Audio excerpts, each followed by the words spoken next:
attachment, separation issues, disruptive attention seeking, and attention deficit disorder. So for these priorities, we have created some goals which are taken from the plan of care, which I have a copy here and you can take a look at it at the end of the conference. But in terms of the attachment and separation issues, some of the goals that we have created for Carlos is to begin a healthy grieving process around not living with his mother. He needs to begin to reinvest in relationships with other, like the grandmother and other peers and adults in the day treatment program.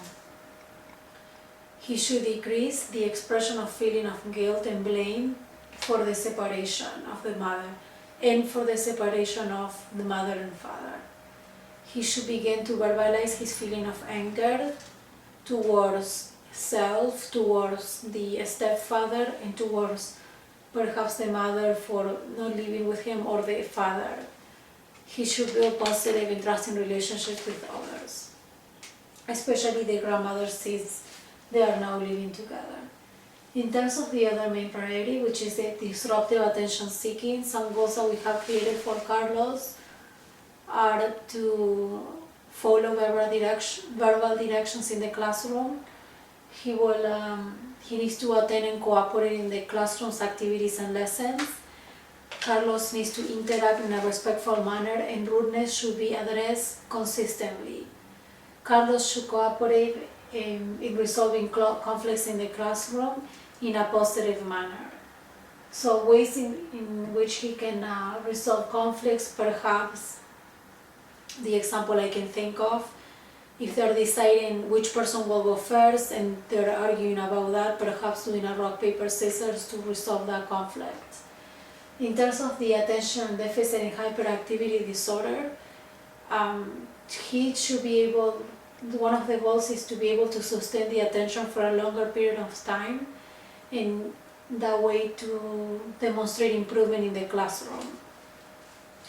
Perhaps having a regular assessments done to see his real improvement, and perhaps retalk the idea with the mother about getting him on a medication.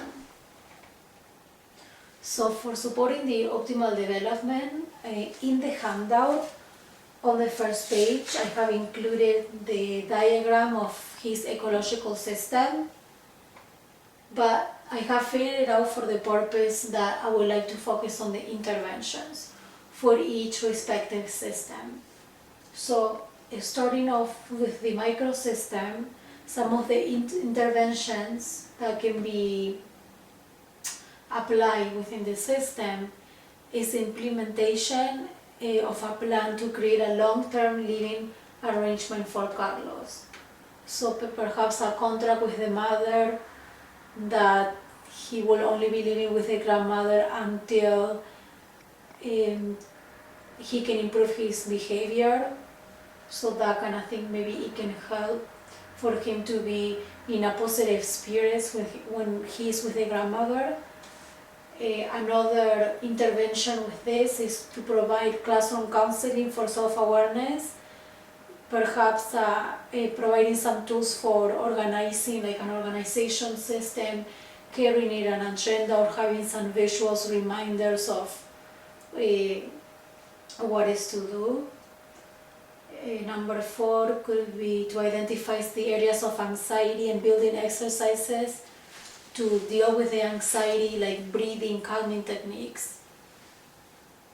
So within the mesosystem, some of the interventions that we can implement will be music therapy instead of art therapy. So right now Carlos is attending art therapy twice a week, so perhaps art therapy once a week and music therapy. And this is because of his, like we have on the handout on the diagram, his interest in music and in music videos especially.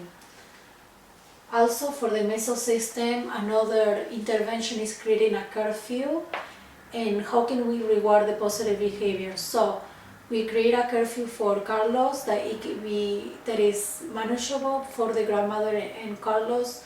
Perhaps he needs to be home at 7:30 and this is considering that he has done the homework. And how can they provide incentive programs for the grandmother to use to reward this behavior. So these are some of the things. Also, we can enroll him in programs to build social skills, such as Friends for Life, which can be found on the internet. For the EXO system, some of the resources will be attending the parenting program at CAMH, where they can learn about the HDHD and ways to deal with Carlos' behavior. This will be especially important for the mother if she's considering having Carlos living back in the home. She might need the skills to be able to deal with the behavior. And I think this CAMH program will be a really great resource for them. In terms of the media, perhaps we can provide more opportunities for Carlos to share with the class some of the things that he sees on the internet, or perhaps to share the song. So let's say once a week, everybody can share a music video that they like and we will watch it, as long as it is PG, right, within the PG category. Within the macro system, some of the interventions that we have created is a scheduled home visit for the mother. So, because we need consistency in Carlos' life, we need a consistent schedule of when the mother visits him. And this will be, I think, really important and help re-establish that trust between Carlos and mother. Another one will be to establish a consistent support from the mother. Perhaps she could get it from the parenting program. That's why I think there's the need to meet with Carlos' mother to really address what her needs are and try to find interventions for the mother. So lastly, within the Chrono system, some of the interventions is the staff support to address and express feelings about the parents' divorce. So getting Carlos to verbalize and talk about this. Also identifying the triggers, thoughts and feelings that contribute to his anger displays. For utilizing resources, okay, one of the ones that I have mentioned already is a program with CAMH, and this is a really neat program for the reason that they have the parenting program